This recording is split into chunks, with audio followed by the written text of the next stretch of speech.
welcome to TMZ Live. There is a new video that has surfaced in the world of unidentified flying objects or UAPs, Yeah. which is what they're calling it now. This surfaced about a year ago in Yemen, and it is super interesting. The video was shot about a year ago, off the coast of Yemen. It came out today in a congressional oversight committee hearing.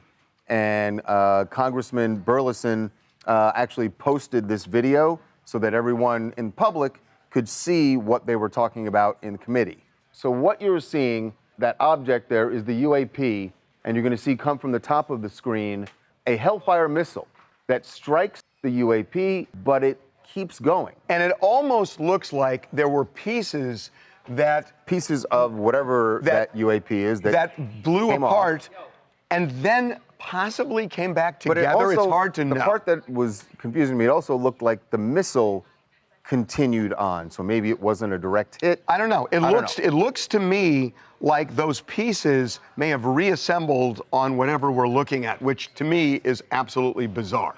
Yes. So joining us now to try and make sense of this video, what exactly happened here. I don't expect Jeremy Corbell to know exactly what that object is, but he is the one who is... Jeremy was in Congress today. He was at the committee hearing. There is nobody who knows more about this subject than Jeremy Corbell, and he's joining us. Welcome back, Jeremy. Hey, nice to see you. So walk us through this. What is this? And am I right that it seems to blow apart and then reassemble? That's at least the way I see it. Yeah, well, first of all, this was another historic UAP hearing. We had some great witnesses, including George Knapp. And what's interesting about this is George Knapp and I were able to authenticate this video because we had reported on it before. We had talked about UAP and attempted shoot downs of UAP. This is a famous UAP video within classified servers. And yes, it got put in for the American public to see through Representative Eric Burleson. I am so happy to see this because this is footage that I didn't know if the public was ever going to be able to see, but George and I did report on it. So what you're seeing is October 30th, 2024. It's a Reaper drone footage and in the area off the coast of Yemen. And there was a shoot down order. And like a lot of these shoot down orders against UAP, although now we have visual evidence of it, is that it was ineffective. Our weapons were ineffective against it. And the most notable part about this video is that the objects detached from the UAP. And that's what was reported in all of the reports that I was exposed to internally. The objects detached from the UAP and continued flight. So what you're seeing in that video when pieces fall off, when the Hellfire missile didn't do its job and be able to down this thing, is what they said were objects from the UAP with continued flight afterwards. I'm just astounded that they got this visual evidence in a congressional hearing. George Knapp and I have tried multiple times in the hearings to provide new footage to the public through that medium, but the Congress people were able to do it. Representative Luna ran a great hearing, and each of the witnesses were so powerful today. You had an active Navy commander with additional footage that we have reported on together, Harvey, and that's the 2023 Tic Tac UAPs. It was awesome. So, Jeremy, a question. It did look like, in addition to the object breaking apart and coming back together, did the missile continue? Did they mention that in the hearing, exactly what happened? Did the missile not make a direct hit? Because what happened? Yeah, it's funny. When I was authenticating this for Congress, because it was kind of a surprise to me that they had it, I got some Congress people on the phone with some of the Navy individuals who have very close proximity knowledge to this event, and they were able to affirm that this Hellfire missile essentially bounced off of the thing. So it did not create an explosive impact. But again, the most critical part is what you're seeing, these little objects after, they're described as not part of the missile. These are part of the UAP that then continued in controlled flight after impact. So that's a head scratcher. That's really concerning. So Jeremy, why would the missile target that object in the first place? Yeah, well, they were given a shoot down order. So whatever it was. But why? there's a couple reasons why. Proximity to ground troops or anything that appears it can be carrying a payload. But I've said this before for years that we do shoot at UAP. We've actually reported images of cases where this happened, but this is the first time the public is seeing video of us targeting with a Hellfire missile a true UAP, an anomalous aerospace craft that is somehow traversing without visible signs of propulsion. You're asking why? And really, Harvey, it's about proximity to ground troops in the operational area in any given situation. Right. But they deemed it a threat, and they deemed it that they were going to try to take it out ineffectively. It is fascinating footage. One more question, Jeremy. So this was shot by an American drone, right? As I read what the congressman released, an MQ-9 Reaper. And I'm not asking this in a facetious way at all. Why can't they have a better camera on our drones? Like, I think the American public would be more, if we had a full color image of this, people would be more likely to say, okay, now I can see what they're talking about. The radar scope images is what makes people go, I don't know, I'm skeptical. Okay, but let me talk about two things. First of all, for all you know, this was filmed at night and at a good distance. So thermal, the black and white imagery, is what sees in the dark. So if you had a normal thermal or normal camera, you're not going to see anything. So these are actually weapons grade platforms that can view these. Now, I do believe in the future, you're going to be seeing some additional full color UAP footage if George and I do our jobs right. And so I'll try to satisfy that desire for you. We can help. Know you will do your job. And look, if you guys do need help, you may want to tell the military. TMZ has really good cameras, and we're up for the job, Jeremy. Harvey, these are great cameras. These are weapons platforms. They can see in the dark. I know. This video is amazing. Thank you so much for coming on, Jeremy. Appreciate it. Thank you for covering this really big win for UAP. It's really important. Tonight. This is a big one. Well, at long last, some of the Epstein documents that everyone has been clamoring for have been released by the House Oversight Committee. Not necessarily the information people want, which are names. Yet. But I will say that what we have gotten, it's significant. Certainly is eye-opening and points to people around Epstein clearly knowing what his MO was a long time ago. And what's so important is we're talking about this 50th birthday book that was assembled at the behest of Ghislaine Maxwell, where his friends all wrote something to celebrate his birthday. This was 2003. 5 years before he was ever prosecuted for anything. But it seems like people back then knew the story. Yes, based on the things that were assembled in this book, you can clearly see that. The first thing that came out yesterday, the drawing. That part we had. Which, by the way, Donald Trump says, not my signature, even though it was in the Epstein estate and presumably done in 2003, long before he even considered running for president. Right. And he's saying, well, it must be an auto pen or something.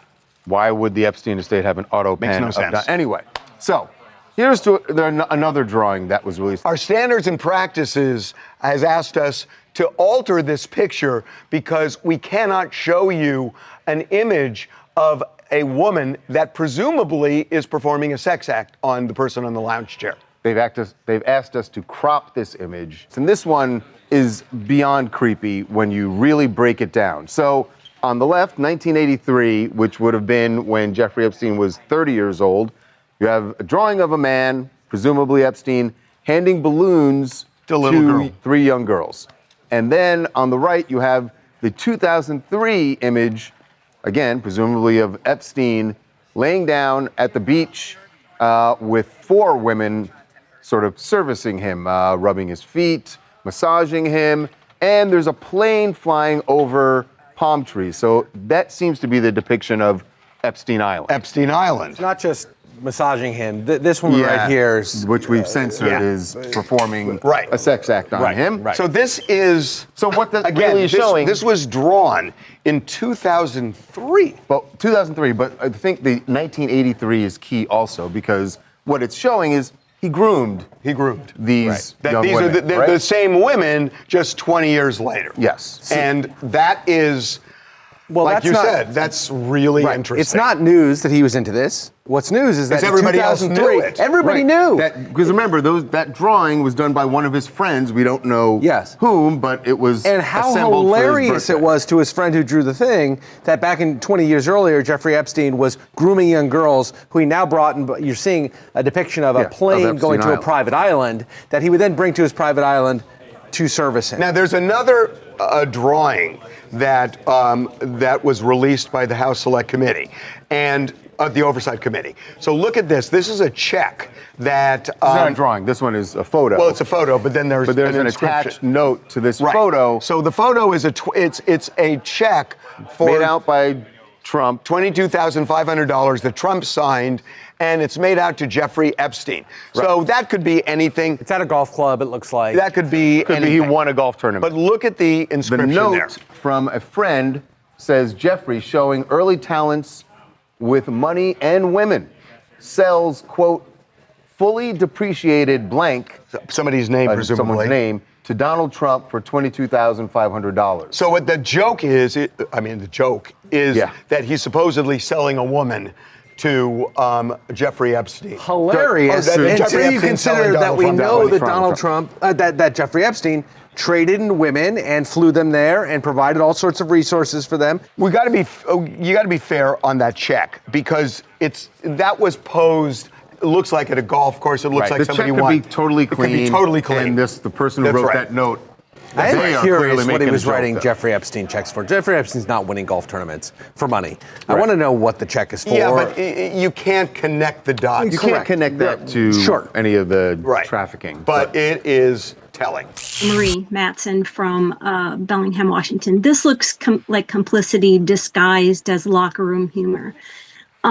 That's what Jeffrey Epstein's so-called birthday book looks like. Congress just released it. It's got these disturbing sketches, supposedly drawn by his friends, depictions of underage girls, massage scenes on Epstein Island, even a zebra photo. I got to say, it was really eye-opening, given when it was written. Really interesting. Coming up. Well, there could be some big changes coming at schools across America if you take President Trump's words at a gathering yesterday as he was speaking to the new Religious Liberty Commission. For most of our country's history, the Bible was found in every classroom in the nation. Yet in many schools today, students are instead indoctrinated with anti-religious propaganda. Be right back. Well, there could be some big changes coming at schools across America if you take President Trump's words at a gathering yesterday as he was speaking to the new Religious Liberty Commission. And this is just a little bit of what he said about what he wants to see happen in America's schools. Under the Trump administration, we're defending our rights and restoring our identity as a nation under God. We are one nation under God, and we always will be. For most of our country's history, the Bible was found in every classroom in the nation.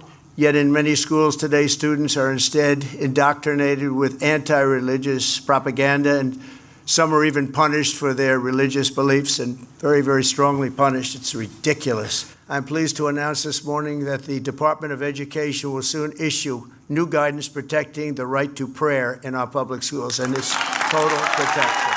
So, could be prayer coming to schools mandatory in some cases. It sounds like that's exactly what they it could want. be. Yeah. But joining us right now, someone who was in the crowd there and spoke to the crowd, Eric Metaxas. Metaxas is a member of the Religious Liberty Commission. And we should say the commission is advocating this rule change. Correct. And he is joining us now. Eric, welcome to TMZ Live. Thanks for having me. We appreciate it. So, my understanding of this is that what the end game for you is to impose prayer in schools that is Christianity based. Harvey, shame on you. Not even close. Okay. Totally wrong. Absolutely wrong. Educate us. Listen, prayer is a beautiful thing. Prayer is a good thing. Mandatory prayer is a whole other thing. We, in the Constitution, right, it clearly says there shall be no establishment of religion. So the government is not able, because of the Constitution, even to establish a religion. In other words, to say that everybody has to pray this way or that way. But what's happened in the last, 50 or so years, we've effectively had the establishment, which goes against the Constitution, of a kind of secular religion that says we can't pray. Prayer is bad. We have to go along with some secular ideas. Most Americans are people of some kind of faith, whether it's Muslim faith or Jewish faith or some kind of Christian faith. It's kind of basic, it's normative. And for the last 50 or so years, we've had people fear-mongering, kind of along the lines of your opening statement. They're like, again, prayer hold on. It was from your committee member who was on CNN this morning saying that it should be Christianity-based. Actually, I believe, Eric, I saw a quote from you where you said that we cannot have a self-governing government in the United States unless there is robust celebration of Christianity among its citizenry. That is true. In other words, the founders, but you have to understand, the founders. I wrote a book called "If You Can Keep It." That's when Benjamin Franklin was leaving the Constitutional Convention. Right? He was asked, "What have you given us, Dr. Franklin? A monarchy or a republic?" He said, "A republic, madam, if you can keep it." And the idea behind that is that Franklin and all the founders said, what we've given you, it's a piece of paper, but you, the people, we the people, have to keep this. In other words, if you want to be free, it's on you. It's not, the Constitution doesn't keep itself. And what is necessary for that? They all said, this is all of the founders, every one of them understood, for people to be free, you have to have virtue, but you can't legislate virtue. And then they said, by the way, virtue is usually the result of people having faith, but we can't legislate faith. So we need virtue. We need faith. It needs to be a part of who we are as a people, but it cannot be legislated. So you cannot force it through laws, but to encourage it, to talk about it in a positive way, is a good thing. I agree with you. Look, I'm all about faith, and I get that that is very important. What's concerning from the quotes I heard from you is saying that faith must be Christianity. And that's a problem in America. First of all, when you say you've already must, pointed out that we have diverse people in this country. We have different religions. So right. When you say that we have to have robust celebration, and you only say it of Christianity, you don't say of religion. But I didn't say legally. People. I didn't say enforced legally or enforced by the government. What I'm saying is that the founders, when they looked around, okay, in 1776, they said, is it possible for, or in 1787, is it possible for us to be free? They said, in order for us to be free, we need people who love God. Because if you love God, you obey God. You don't need the government to tell you, you can't do this, you can't do that. You're going to do the right thing because you want to honor God. What if you don't believe in God? What if you don't believe in God? Point. No, it isn't. It isn't the point, because you're associating that with virtue. And there are a lot of people who say you can be just as virtuous even if you don't believe in God.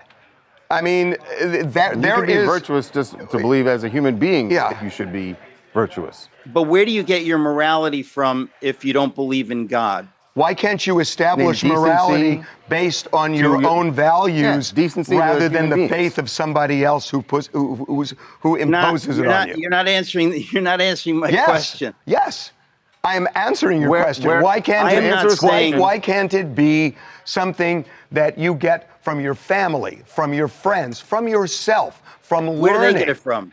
Huh? Where do they get it? But well, the point is, where do you get it? You're making it sound utterly subjective. Like, I got my faith, you got your faith. You know, if I believe killing Jews is part of my faith, are you going to say, well, that good for you? You're not going to say that. We all have we have an idea that there's this objective morality, that there's right and wrong. We can quibble on the little stuff, but the big stuff, murder, we don't say, well, that my faith tradition is cool.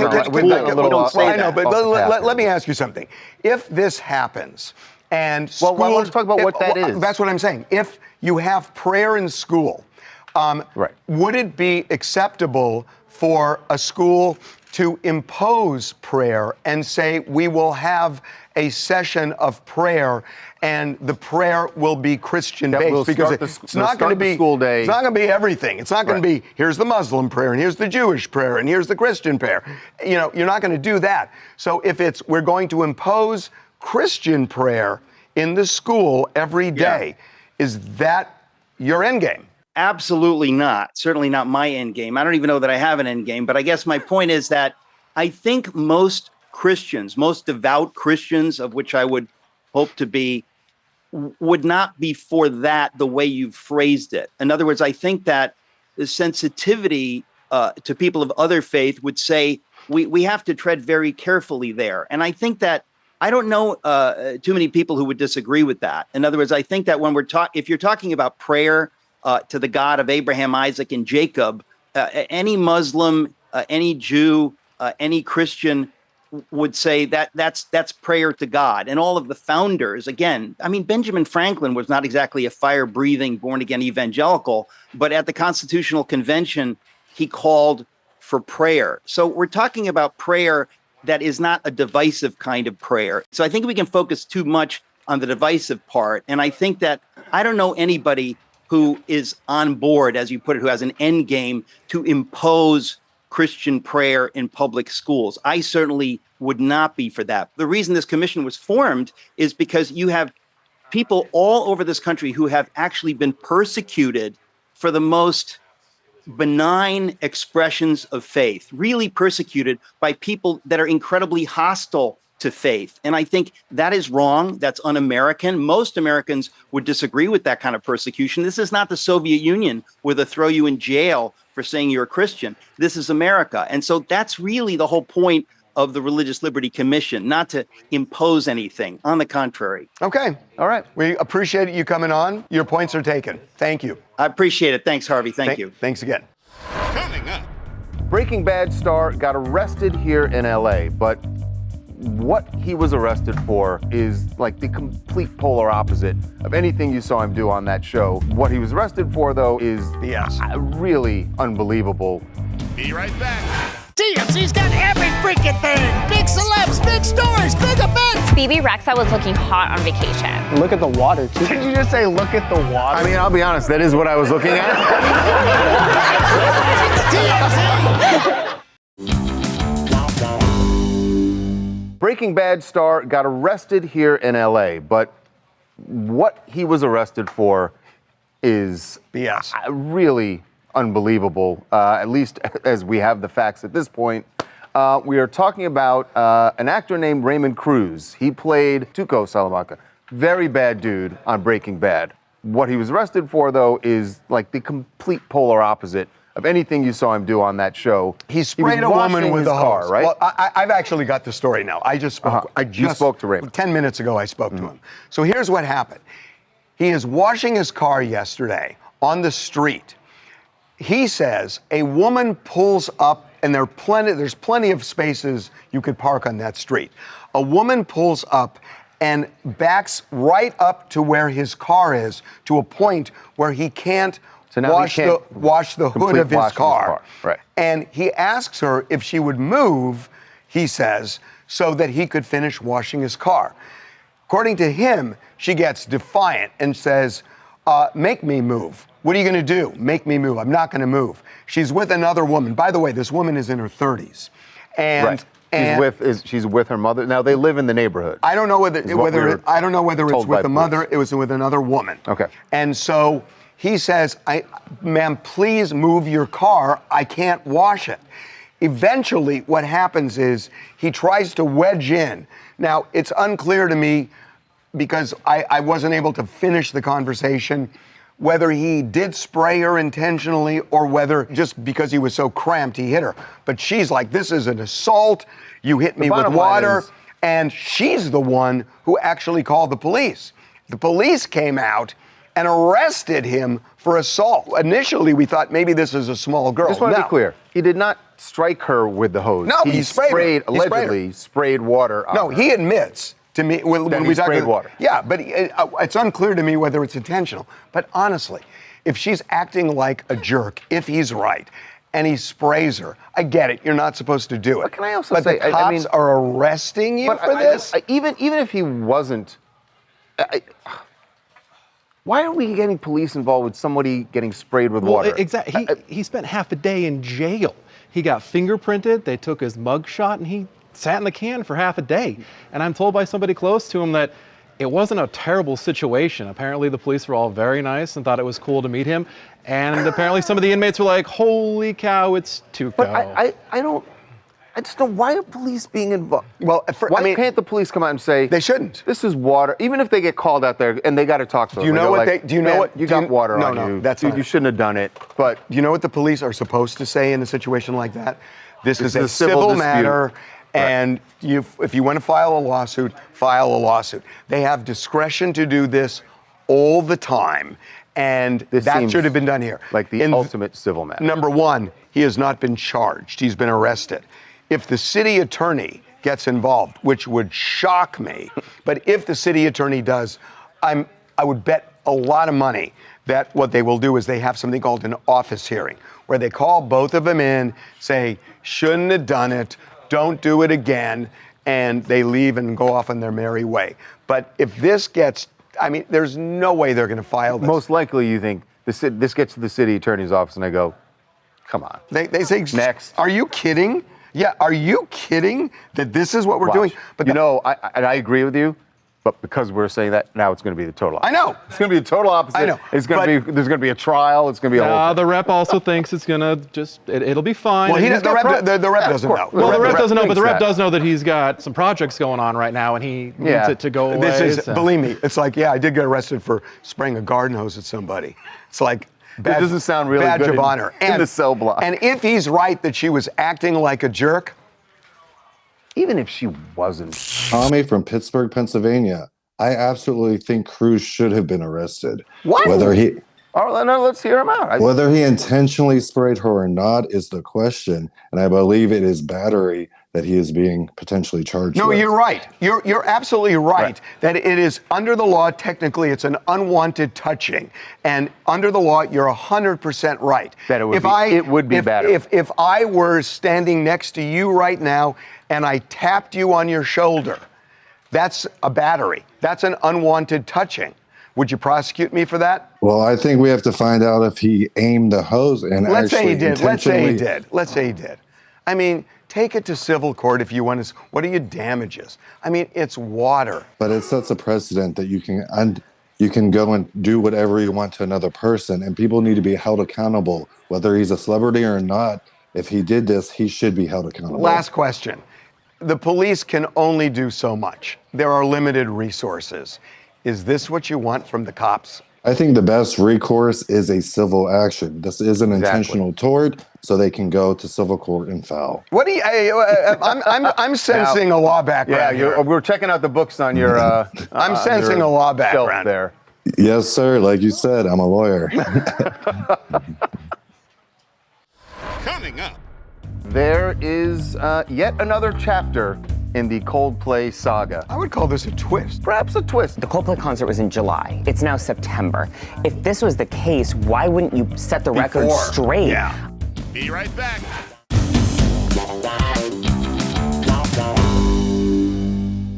Welcome back to TMZ Live. There is yet another chapter in the Coldplay saga. I would call this a twist. Perhaps a twist. Actually, a confirmation of a rumored twist. So we're talking about Kristen Cabot. She is the former head of HR for Astronomer, who was there with Andy Byron, the CEO. And we told you yesterday that we know that she had filed for divorce.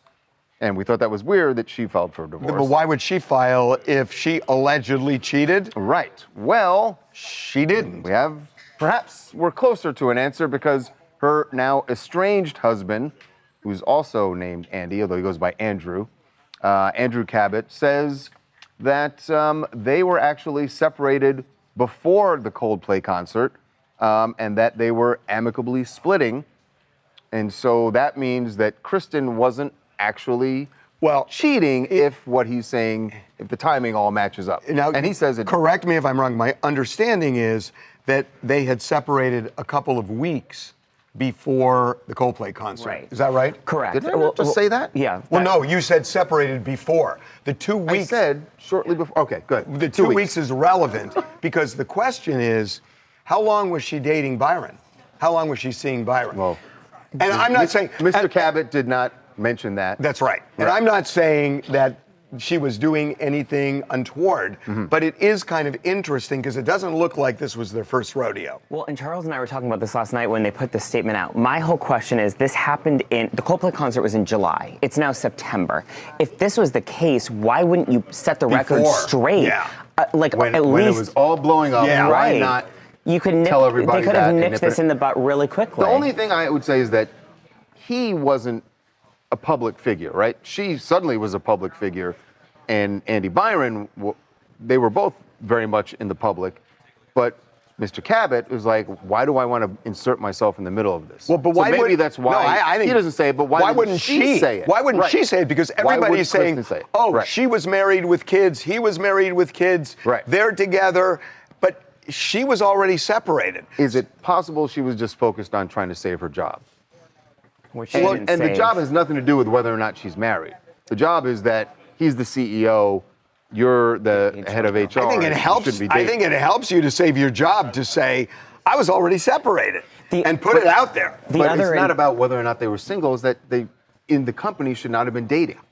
Well, it's the power structure. You're not allowed to date. It's but about clearly they didn't report it to her. But she's the head of HR. I know, but I'm saying she's the underling, and I'm not saying it saves her job, but in some ways it does help if she comes out and says, look, I was separated. Now, what he's doing is his thing. Maybe, did she quit? Well, no, he had already been let go, so she quit after. She quit I was going to say maybe she was trying to save Andy's job, but it's been 3 months. Yeah, it doesn't make sense why you would wait. And the other interesting we thing haven't heard anything about Andy Byron. Correct. In March, they bought the Cabots. The Cabots bought a over $1 million home in New Hampshire. Okay, so that was at the beginning of March. Then this Coldplay thing happens in July. So, I mean, yes, you could have had trouble in between that time frame, but if you're dropping that kind of money on a house, what we don't know is what triggered the decision to separate. Remodeling. They bought a new house. It's always remodeling. We talked about this. When you start remodeling a house, everything goes to crap. It's true. Hi, it's Melissa from Puyallup, Washington. And honestly, there's just kind of something that's not really adding up here. I get that they just spent all this money and they made this investment, but you're kind of a public figure. You have this job that's, you're a higher up, you're in a public place and you're kind of caught making out, but then all of a sudden you were separated. Why didn't you just say that to start with? But you're missing something. Her husband said it. It wasn't like she came out. Her husband said it. But to her point, as you just said, why didn't Kristen say it? Why he's choosing to say it now is puzzling. And why she didn't. Yeah. Well, an absolutely grisly discovery here in Los Angeles, and it is connected to a very famous singer.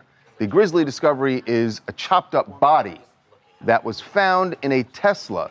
And while the police have not identified the victim yet, at least not publicly, they know the owner of the car. They know the owner of the car is the singer, David. And you may know his hit Here With Me. But they are looking, last we've heard from the police, that they are looking for him. He's actually on tour right now, which I would think would make it easier to find him. We've not been able to surface him. We've looked at social media, and he hasn't posted in the time frame yet. People in the office seem to think he's okay. He's in the middle of a tour, right? He's on tour. Very bizarre story. He's a love singer and everything, and he's literally been out of L.A. for when was his weeks last now. show? Where? I know his next show is in Minneapolis. But where was his last show? Let's find out. Yeah. But I don't think that they believe it's him. They just haven't said. They just have not said. I think you're right. But by the way, the Tesla was in a tow yard. It's just odd. We've been trying to call his rep. We haven't gotten an answer back, at least as of now. Yeah, and we've actually called him. The car was found in a tow yard. Yeah, he just came from Madison, Wisconsin. Okay, so he's up in the upper Midwest. When was Madison? Yesterday.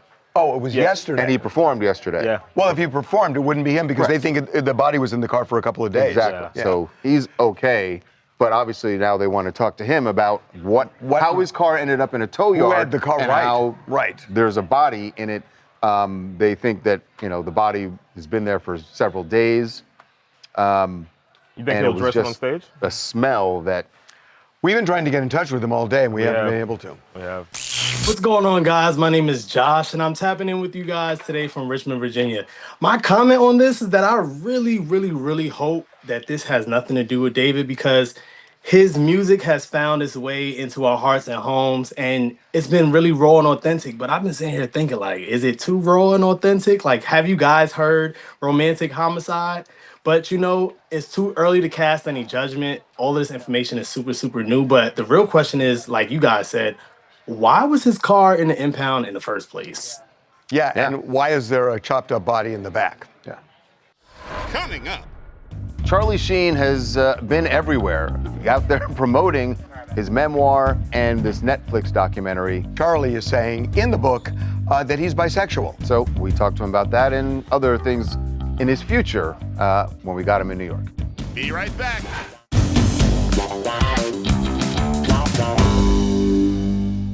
Charlie Sheen has been everywhere, out there promoting, and it does feel like he's been everywhere because we haven't seen him. Okay. He's not been out on the scene for several years. Yeah, for a while. He's been sober since 2017, so no more wild antics, but now he is out promoting his memoir and this Netflix documentary.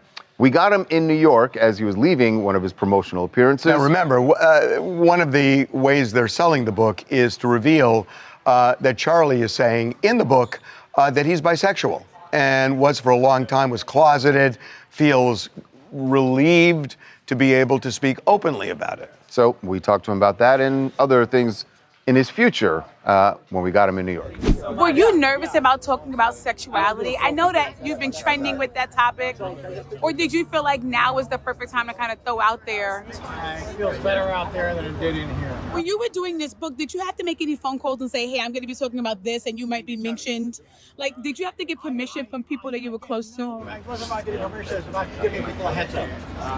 And the book deals with everything, but very maturely and very conservatively. What's next? You got the memoir, you look amazing, happy, healthy.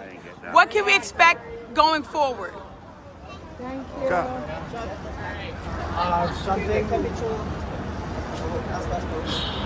Something I haven't done for a long time. So, acting? Whatever's supposed to happen next is what will happen. I gotta say, I spent time with him for a couple hours, a year and a half, 2 years ago. Mm-hmm. And he was steady, sober, complete opposite what we saw of all the things we covered. I mean, because period. TMZ was there during that, maybe the craziest period of anybody that we covered. I'm in the very 20 much years. looking forward to seeing this documentary. I mean, he's been sober since 2017, right? So what's the difference now? Why do you think now he wants to get into acting? You get what I'm saying? I mean, just because he's making back to acting. I don't think he's made a secret of this. Charlie's been strapped for cash. And he's talked about it. I mean, he's spent an enormous amount of money when he was doing really well. Right. And this helps. By the way, if you haven't seen it, he did do a little bit of acting a couple years ago. Bookie. Yeah. Bookie. He played himself. He played himself. Though. Did you see it though? I did. I saw some of the clips. Hilarious. Hi, I'm Nikki Kay from Nashville, and I'm really excited to hear Charlie's own firsthand account of his past. I believe he's going to really put it all out there. We usually don't always get to hear a firsthand account from some of the other troubled celebrities we've seen over the years. So super happy to see him sober now, especially not only for him, but especially for his kids. Yeah, we heartily agree here. Yes. Coming up. Harvey has cracked the case of Jacob Elordi's love life. Yep. Because we certainly thought that he and Olivia Jade had broken up. I think they had, actually. You think they actually did break up? Yeah, Yes. I think they did. Oh, so this is a rekindling? I believe so. Be right back.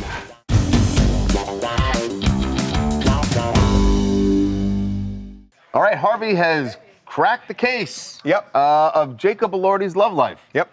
Because we certainly thought that he and Olivia Jade had broken up. I think they had, actually. You think they actually did break up? Yeah, I think they did. Oh, so this is a rekindling? I believe so. Just in time. Interesting, hold though, on. that the rekindling. But there were stories that she was with Glenn Powell because they were at dinner together like less than a week ago. Oh, wait. I've cracked the case. I cracked it first. No. I bet you have Wait a different minute. Well, anyway, we haven't said.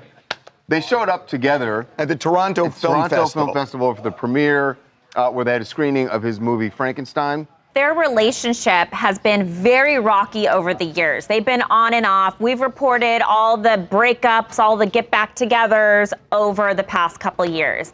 But kind of like what you touched on, she was literally just at dinner with Glenn Powell. You don't just go out to dinner with Glenn Powell. Yes, you do. Charles. Here's how I've cracked the case. Glenn Powell was there putting in a word for his buddy Jacob. He's like, why do we think they're friends? Or Glenn Powell went to dinner with her. He found out and then made a second play for her, and she bit. And the reason, that could be possible. Glenn Powell shot his shot and made her realize, no, I really miss Jacob. Ooh. No, I'm not buying that one. Yeah, I'm not buying that one either. Francis, Montreal, them showing up together at the Frankenstein premiere definitely turned heads, especially since the breakup was about a month ago. And the fact that he carried her down as they walked in, it felt like a romantic gesture. I mean, it's no surprise that people are already speculating their possible reconciliation.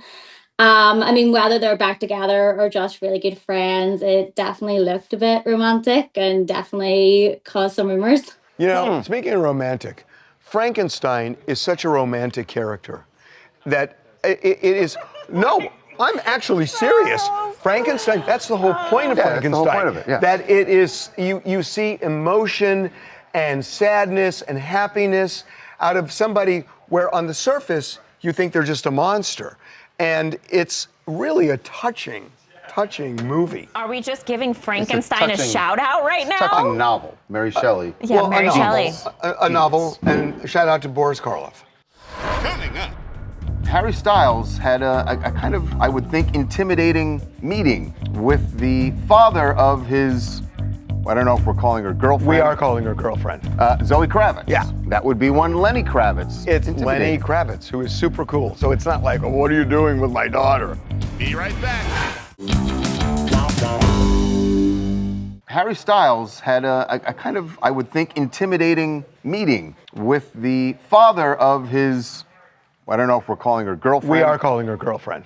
Zoe Kravitz. Yeah. That would be one Lenny Kravitz. It is intimidating if you are doing whatever with Zoe Kravitz. Why is that to meet intimidating? her father? Because her father is thinking he's too Her father knows what you're doing because he's done it himself, but you know what he's thinking because he knows what you're thinking and what you've done. I know Lenny Kravitz. Oh, don't even. Well, are you really gonna? For an hour. I'm serious. He had a meal. He says that Lenny Kravitz showed up. We've seen no proof of this. With Denzel Washington. He didn't show up to see you. It wasn't to see me. It was to see who some was at friends the and I table. was there. So there. Did he actually speak to you? Put that in your Did Lenny speak to you? Yes. Did Lenny speak to you? Yes. What did he say? And Denzel spoke to me too. Denzel definitely did not speak to you. Yo, bro, he said. Oh, get out of here.